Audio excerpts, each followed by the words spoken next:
yung lulutuin ko ngayon. Ginataan, tapos nilaga. Yan, na-prepare ko na. Tapos nakapagluto na ako ng minuto. Ito. Mapagluto. Saka tinubuan.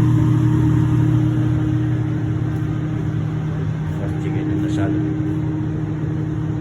Ito yung menu. Yan. Yan ang lulutuin ko. May naaraw nito. Kasi grand opening eh.